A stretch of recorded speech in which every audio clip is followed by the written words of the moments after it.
Hello, and welcome to this vodcast lesson that is part of a series to provide you important principles and analytical practice in the study of rhetorical criticism. This lesson is the second in a two-part series on Neo-Aristotelian criticism, which is one of the most basic, yet potentially one of the most powerful forms of rhetorical criticism to analyze public address.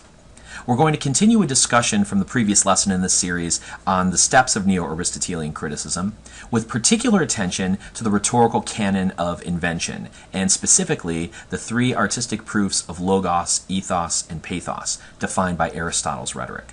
But first, a quick moment of review. If you tuned into the last lesson, you'll remember that the first of the three steps of Neo-Aristotelian criticism, defined by Sonia Foss, is to reconstruct the context of the rhetorical act.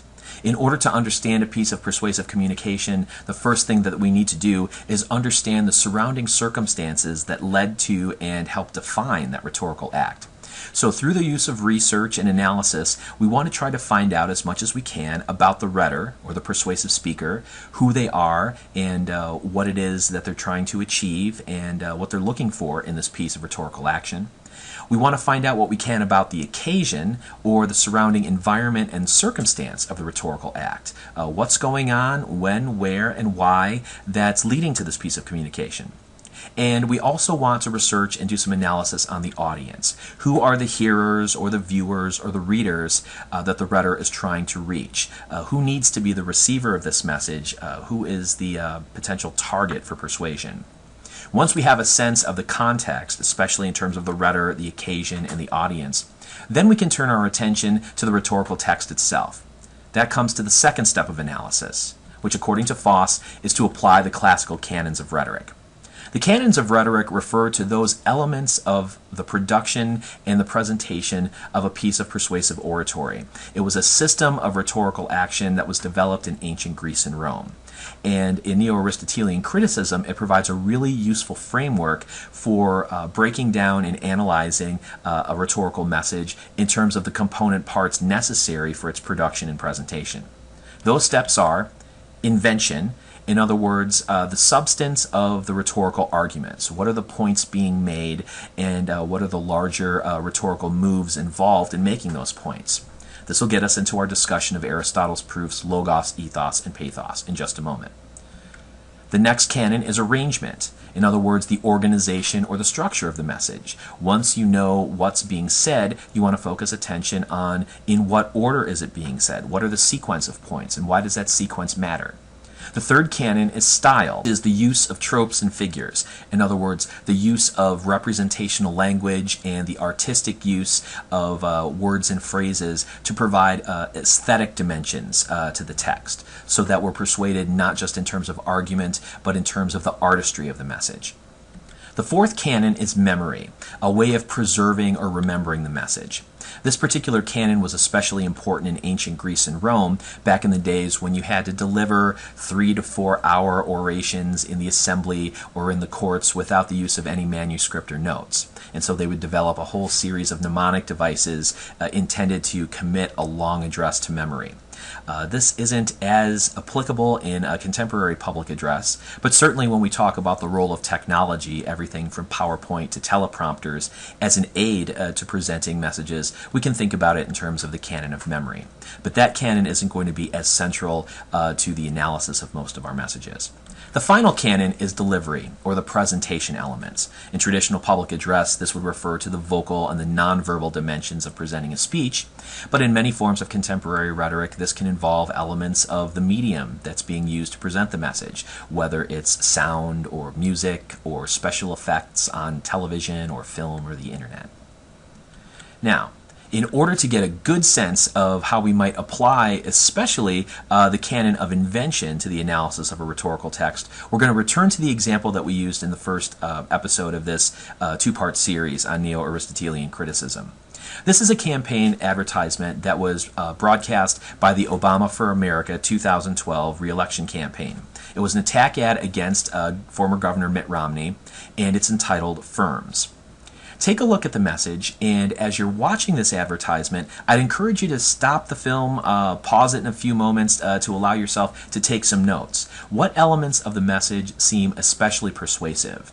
Focus on things like the words being used, the argumentative moves that are being made, what's happening with regard to things like the feelings that you find yourself being triggered once you view parts of the message. Are there particular appeals to values or principles? How are the people presented in the ads? Anything that you think that is really important in inducing a persuasive effect in the audience. And then we'll use the Canon of Invention to analyze these in more detail.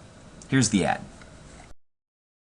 I'm Barack Obama, and I approve this message. Oh, beautiful for spacious skies, for amber waves of grain, for purple mountains' majesty above the fruited plain.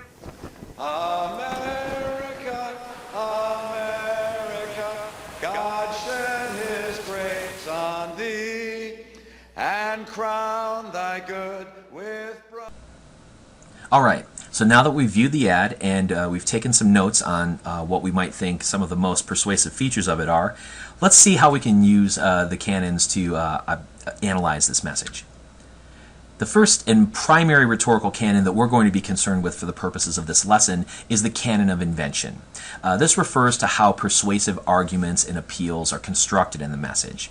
And there's lots of potential ways that you can do this, but I think one of the most easy, yet one of the most important ways to do it comes from Aristotle's theory of rhetoric, and what often are referred to as the three artistic proofs of rhetorical persuasion: logos, ethos, and pathos, what I like to sometimes refer to as the three Musketeers of rhetoric. No D'Artagnan, sorry. Let's take each of these in turn, make sure we get a good understanding of them, and see how they might apply to the Obama ad. Logos is the first of the three artistic proofs, and for Aristotle was probably the most central as far as both persuasive and ethically responsible rhetoric. Logos refers to the substance of the message, and particularly to the logic and the reasonableness of the argument. Now, it's important to note that any logical argument is comprised of a claim, what is the position that you want the audience to accept, and a logical argument ought to have evidence. Is there some sort of factual information, expert opinion, or other generally agreed upon premises or grounds for an argument that your audience is likely to agree with?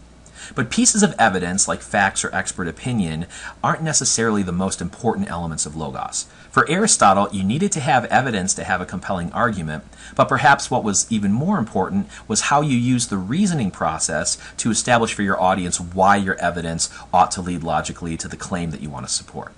And that's where reasoning comes in with regard to argument patterns. The application of these argument patterns is one of the important things that we want to emphasize when analyzing logos. For Aristotle, there were two primary approaches to rhetorical logic: the use of the example, which provided a mechanism for inductive logic, and the use of the enthymeme, or the rhetorical syllogism, as a mechanism for rhetorical deductive logic. Okay. It's important to note as well that other rhetorical canons can also potentially contribute to logos. So for instance, the arrangement of the message, how it's organized and structured, may have logical consequences. And it's also possible that in the analysis of word choice in the canon of style, the way in which words are chosen for precise definitions in order to establish the meaning of ideas could potentially have logos concerns as well. But let's go back to those argument patterns. The first one we want to talk about is the use of the example. And as I mentioned, the example for Aristotle is a real mechanism for being able to present inductive logic. Inductive logic, or induction, is a reasoning process that uses observations of particular cases to draw a conclusion about a generalized truth. Here, the premises, or the grounds on which the argument is going to be supported, are particular cases. If you think about a sample of data that you might collect from a public opinion study or from a study in the natural sciences. The basic way that this reasoning operates is whatever is true of particular cases can then be extrapolated to make a general conclusion about a larger class or a phenomenon.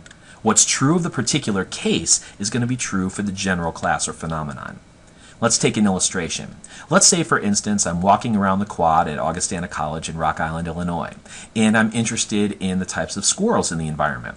So I see a black squirrel, I see a black squirrel, I see a brown squirrel, I see another black squirrel, and I see another black squirrel. And so these are my particular cases of squirrels that I've observed in the Quad Cities area, and in particular Augustana College, Rock Island, Illinois. And then I go to various other locations throughout the state of Illinois looking for squirrels. I see a brown squirrel, I see a brown squirrel, I see a black squirrel, I see a brown squirrel, and I see another brown squirrel. And so these are my particular cases, these are my sample of statewide squirrel population. So I look at these two sets of particular cases and I draw a generalized conclusion. The Quad Cities has proportionately more black squirrels than the rest of the state of Illinois. Now note that I didn't go counting every single squirrel in the state of Illinois. That would be kind of weird. But what I did was I took a sample of particular cases and used those to generalize out to a broader conclusion. That's how inductive logic or induction operates. So let's get back to Aristotle's notion of the example as a form of rhetorical reasoning. Aristotle describes how a particular instance in an example can be used to ground a larger inductive conclusion.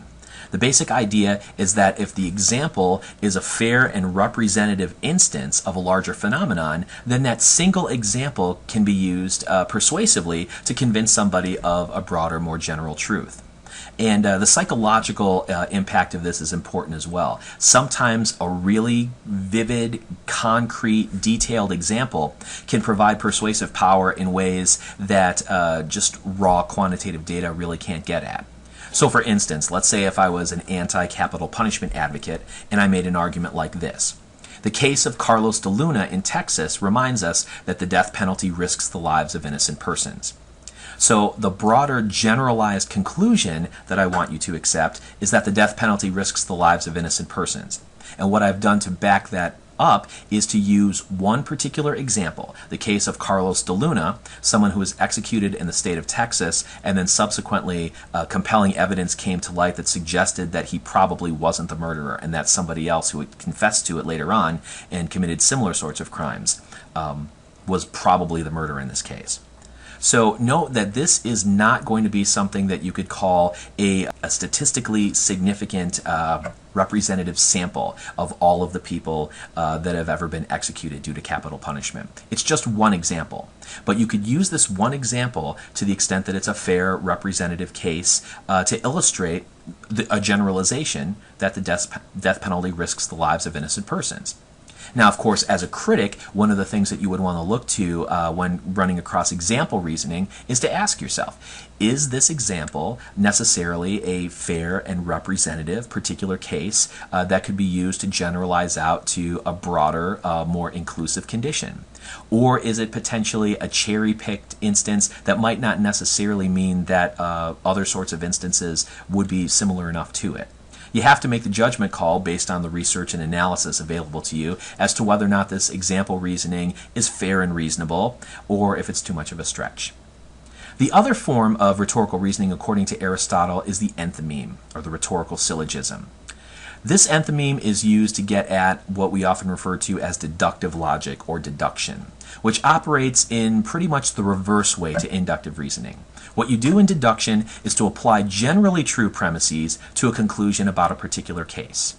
If you have a broad inclusive phenomenon and something is true for that entire phenomenon, then something is going to be true for one particular instance of that phenomenon. The basic idea is that what's true of the general class or phenomenon is going to be true for the particular case. So, consider the following example. All humans are mortal. This is a major premise. It would be a truth of a general condition that anyone could really agree with. If you're a human being, you're going to die eventually. We'll apply to that major premise a minor premise. Socrates is a human. So we're going to take one particular case and identify it as part of the larger class or phenomenon. Socrates is part of the group all humans. So we can move to the conclusion of this syllogism. Therefore, Socrates is mortal. Quod erit demonstratum. Thus it is demonstrated.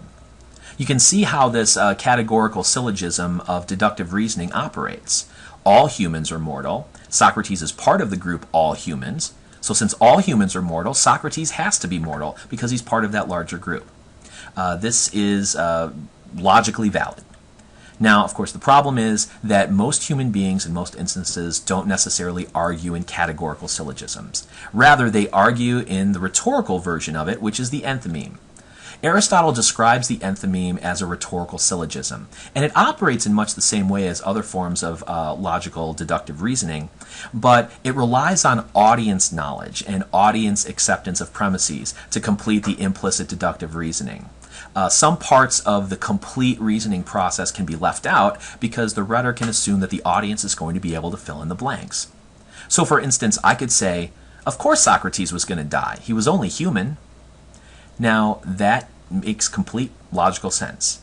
It also operates as deduction. Now I don't have to provide to you the major premise, all humans are mortal, because I presume as somebody who is human and gets the constraints on humanity that all human beings are going to die eventually. You already know that. I don't have to tell that to you.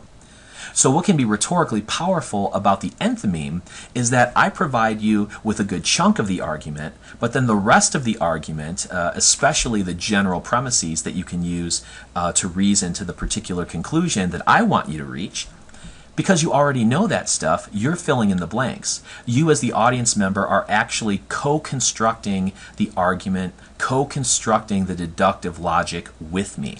And so you're going to be more likely to be convinced by that reasoning because it's not just me telling you, you help me complete the argument. So the enthymeme can not only be a rhetorically sound, but also a psychologically powerful form of persuasion. Now, of course, as a critic, what you need to ask yourself is if the relationship between the general class or the phenomenon and the particular case that we're talking about is a reasonable and sound one. Or is the particular case that I'm talking about something that, for whatever reason, is significantly different than other versions of the general class? For instance, many Christians would argue that if I change this statement to, of course, Jesus of Nazareth was going to die, he was only human, some might take issue with the larger premise that, in fact, well, perhaps Jesus wasn't completely human and he didn't actually die, at least, not after the third day anyway. But that's the kind of thing that a rhetorical critic will do when looking at a deductive enthymeme, is the relationship between the general class and the particular case that's being applied to the general class, is that a reasonable and sound relationship? Okay, so that's logos in a nutshell. So let's consider what kind of use of logos or logical reasoning were you able to locate in the firm's ad? It might be a good idea at this point to rewind the video a bit, to watch the ad again, and this time look specifically for conclusions and premises. In other words, what are the major claims that the ad wants you to accept, and what are the major pieces of evidence or larger implicit assumptions about things that are true that either are explicitly in the ad or the ad might be counting on you to fill in. And then you can ask yourself, well, are there enthymemes and examples going on in this advertisement? Okay, let's get to the analysis. Were you able to find any inductive arguments by example? I was able to find a couple, and they're closely related. For instance, we can find examples in the advertisement that point to the notion that Romney's business eliminated American jobs. There's a couple of examples of this, and based on those examples, the ad encourages us to lead to a general conclusion that Romney is not part of the solution of the unemployment problem, but actually Romney is the jobs problem. And implicitly, business practices like Romney's and the ones that Romney support that actually export American jobs overseas and eliminate jobs in favor of corporate profit. The other set of examples that I noticed were examples in the advertisement that noted that Romney keeps his money overseas in places like the Cayman Islands and Switzerland, where it can't be taxed by the U.S. government. And these examples lead to a broader general conclusion that Romney puts himself over his country.